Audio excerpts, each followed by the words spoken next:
Praise the Lord. கிறிஸ்துவின் சமாதானம். தவக்கால பயணத்தின் 3வது நாளில் நாம் பயணித்து கொண்டிருக்கின்றோம்.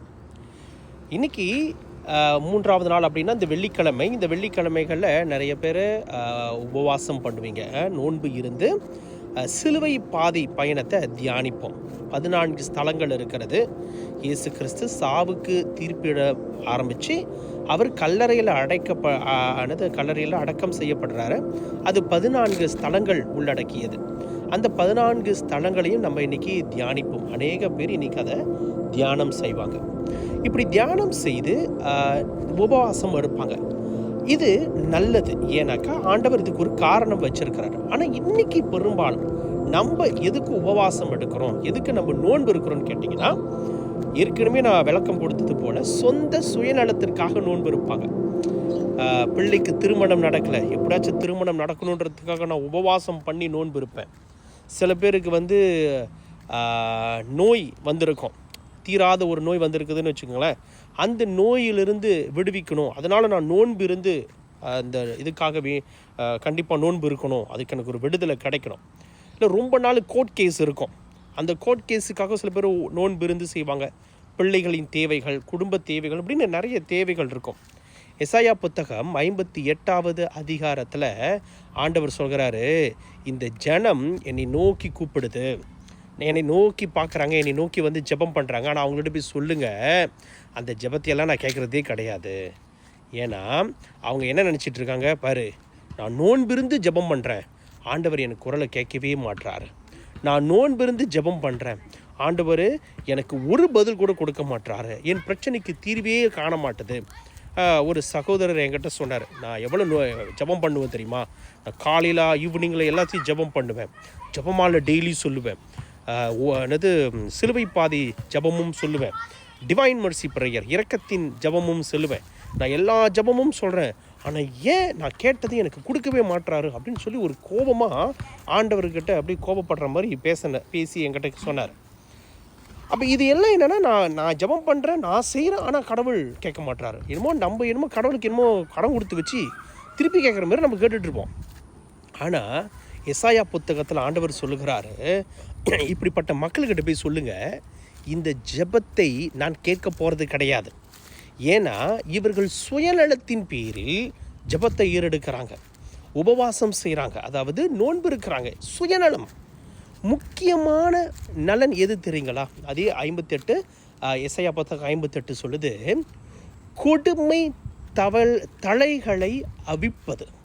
அதாவது குடும்பம் பண்ணிக்கிட்டு இருக்கிறீங்க பாருங்கள், நீங்கள் ஆண்டவர்கிட்ட தான் வந்திருக்கீங்கன்னு சொல்கிறீங்க, ஆண்டவர்கிட்ட ஜெபிக்கிறீங்கன்னு சொல்கிறீங்க, இயேசு ஆண்டவர் வழியாக ஜெபிக்கிறேன்னு சொல்கிறீங்க, ஆனால் இயேசு கிறிஸ்துவோடைய தன்மையே இல்லையே. கொடுமை பண்ணுறீங்க, குடும்பத்தில் பிள்ளைகளை கொடுமை பண்ணுறீங்க, பெற்றோர்களை கொடுமைப்படுத்திக்கிட்டு இருக்கிறீங்க, நாத்தனாவை கொடுமைப்படுத்துறீங்க, மாமியாரை கொடுமைப்படுத்துறீங்க, மாமனாரை கொடுமைப்படுத்துறீங்க, அப்புறம் மருமகளை கொடுமைப்படுத்துறீங்க, மணமகனை மதிக்கிறதே கிடையாது.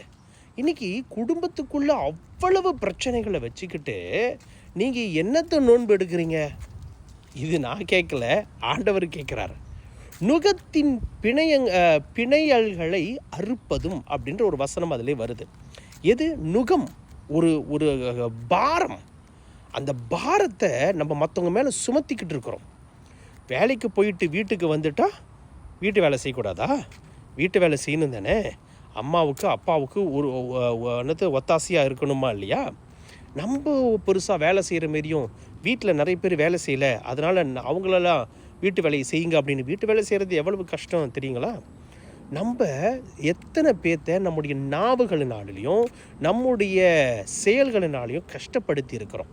அடுத்த வசனம் சொல்லுது, ஒடுக்கப்பட்டோரை விடுதலை செய்து அனுப்புவதும் எவ்வகை நுகத்தையும் உடைப்பதும் அன்றோ நான் தேர்ந்து கொள்ளும் நோன்பு அப்படின்னு வசனம் சொல்லுது.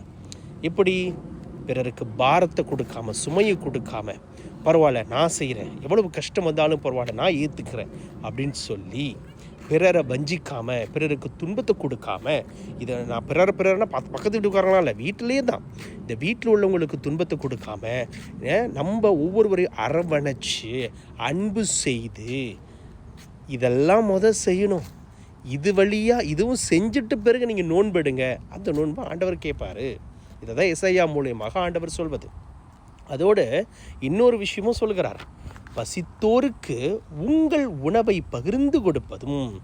கண்ணனுக்கு நிறைய பேர் பசியாக இருக்கிறாங்க, அவங்களுக்கு கொடுக்கறதுக்கு ஏன் அவனுக்கு கால் இல்லையா, கை இல்லையா, உழைக்க தெரியாதா, அவனுக்கு என்ன கஷ்டம்னு தெரியாது, அவன் ஒரு வேறு சோத்துக்கு கஷ்டப்பட்டுக்கிட்டு ரோட்டில் பிச்சை எடுக்கிற மாதிரி ஒருத்தர் உட்காந்துருப்பாங்க, ரோட்டில் அனாதையாக அப்படியே சுற்றிக்கிட்டு இருப்பாங்க. நம்ம அவங்க முன்னுக்கு போய்ட்டு வியாக்கானம் பண்ணுவோம். ஆண்டவர் சொல்கிறார், நீ வியாக்கானம் பண்ணாத, உன்னால் முடிஞ்சதை அவர்களுக்கு உதவி செய். பசித்திருப்போருக்கு உங்கள் உணவை பகிர்ந்து கொடுங்க.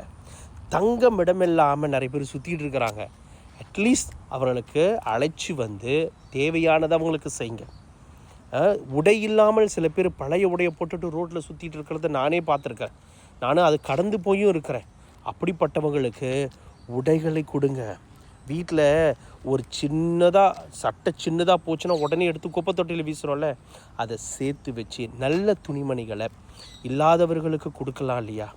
எத்தனை பேர் அந்த ஃப்ளாட்ஸில், இன்னும் நிறைய இடத்துல இன்னும் அகதிகள், அதாவது வெளியிலேருந்து அகதிகளாக வந்தவங்களும் இருக்கிறாங்க, வெளிநாட்டிலேருந்து இங்கே வந்து வேலை செய்கிறவங்களும் இருக்கிறாங்க. இவர்கள் எல்லாத்தையும் நினச்சி பார்க்கலாம்ல. இவர்களுக்கு தேவையானது, இவர்கள் பெரிய சொகுசாக வாழலைங்க, இவங்க சொகுசாக வாழலை, பணத்தை சேர்த்து ஊருக்கு அனுப்புறதுக்கு பார்க்குறாங்க. அவங்க ஊருக்குள்ளே அவ்வளவு கஷ்டம், எத்தனை பிள்ளைங்களுக்கு சாப்பாடு இல்லாமல் துணிமணிகள் இல்லாமல் கஷ்டப்பட்டுட்டு இருக்கிறாங்க. இதெல்லாம் சேர்த்து அவர்களுக்கு கொடுக்கலாம். நம்மக்கிட்ட மிஞ்சினதை அவர்களுக்கு கொடுக்கலாம். நல்லா இருக்கிறதுக்கு கொடுக்க, அதுக்கு கிழிஞ்சு போனதை கொடுக்காதீங்க, இதெல்லாம் கொடுக்கலாம். உடுக்க கொடுப்பதும் நம்முடைய இனத்தாருக்குள்ள அப்படின்னு சொல்கிறது. அதாவது மனிதர்கள், நம்மளாம் மனிதர்கள், ஒவ்வொரு மனிதன் இன்னொரு மனிதனுக்கு முகத்தை மறைத்து கொள்ளாதீங்க, அன்பால் ஒவ்வொருவரையும் அரவணைங்க. இதெல்லாம் செஞ்சுட்டு பிறரை அடுத்து ஒரு முக்கியமான வசனம் இருக்குது, கர்த்தர் நம்மளை மன்னிப்பது போல நம்மளும் அநேகரை மன்னிக்கணுமா. அப்படி மன்னிப்பை கொடுத்து அதுக்கப்புறம் உபவாசம் பண்ணுங்க, உங்கள் தேவைகள் சந்திக்கப்படும்.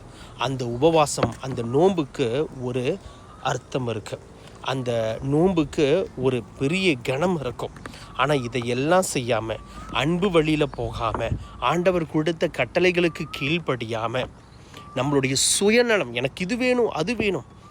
இன்றைக்கி நல்லா புரிஞ்சுக்கணும், நமக்கு துன்பம் ஏன் வருது தெரியுங்களா? நாம் பண்ணுகிற பாவத்தின் விளைவு தான் துன்பம். சில நேரங்களில் நம்மளை சோதிக்கிறதுக்காக துன்பங்கள் இருக்குது, நம்மளை உயர்த்துவதற்கு கூட ஆண்டவர் ஒரு துன்பத்தை அனுமதித்து நம்முடைய விசுவாசத்தை பலப்படுத்தி அதிலிருந்து உயர்த்துவார், அது இன்னொரு விஷயம். ஆனால் அநேக நேரம் துன்பம் நாம் செய்கிற பாவங்கள். அப்போ இந்த நோன்பை பயன்படுத்தி ஆண்டவருடைய இரக்கத்தை பெற்று அந்த பாவத்திலிருந்து விடுதலை ஆகணும். அந்த விடுதலை ஆகும் பொழுது நீங்கள் கேட்பது, உங்கள் எதெல்லாம் தடையாக இருந்ததோ அந்த தடைகள் அப்படியே நம்மளை விட்டு அகன்று போகும். இதுதான் உண்மையான நோன்பு. இன்னைக்கு 3வது நாள் தவக்கால பயணத்தில் ஆண்டவருக்கு உகந்த நோன்பு, அதை தான் இன்றைக்கி நம்ம தியானிக்கிறோம். இது எசையா புத்தகத்தில் 58வது வசனத்தில் எழுதி இருக்குது. அப்போ நம்ம உண்மையான நோன்பு இருக்கும் பொழுது, சில பேர் நோன்பு இருப்பாங்க, காலையிலே பட்னியாக இருந்து அந்த காசெல்லாம் சேர்த்து ராத்திரி ஒரு கட்டுவாங்க பாருங்க, அது நோன்பு கிடையாது. நான் சாப்பிடாமல் இருந்து அந்த பணத்தை எடுத்து இல்லாதவர்களுக்கு கொடுத்து அவர்களுக்கு உணவிட்டு அப்படி செய்கிற நோன்பு ஒரு உண்மையான நோன்பாக இருக்கும். தயவு செய்து மறந்துட வேண்டாம். நம்மளை தாழ்த்துவது தான் நோன்பு. நம்முடைய உள்ளம், நம்முடைய உடல், உயிர், இது எல்லாத்தையும் தாழ்த்து கொள்ளணும், ஆண்டவருக்கு முன்பு தாழ்த்தணும். நான் சிறியவன், அவர் பெரியவர், நான் தாழ்த்தப்படணும், அவர் உயர்த்தப்படணும். இந்த மனப்பாங்கோடு அவர்கிட்ட ஒப்பு கொடுக்கும் போது நம்முடைய நோன்புக்கு ஒரு உண்மையான அர்த்தம் வரும். அதே நேரத்தில் நோன்பின் போது ஆண்டவரை போற்றுவதும் அவருடைய வசனங்களை தியானிப்பதும் தான் இந்த நோன்பின் வழியாக ஆண்டவர் அநேக காரியங்களை நமக்கு சொல்லி கொடுப்பார். மறந்துடாதீங்க, 3வது நாள் ஆண்டவருக்கு உகந்த நோன்பை ஏறெடுப்போம். Praise the Lord. Amen.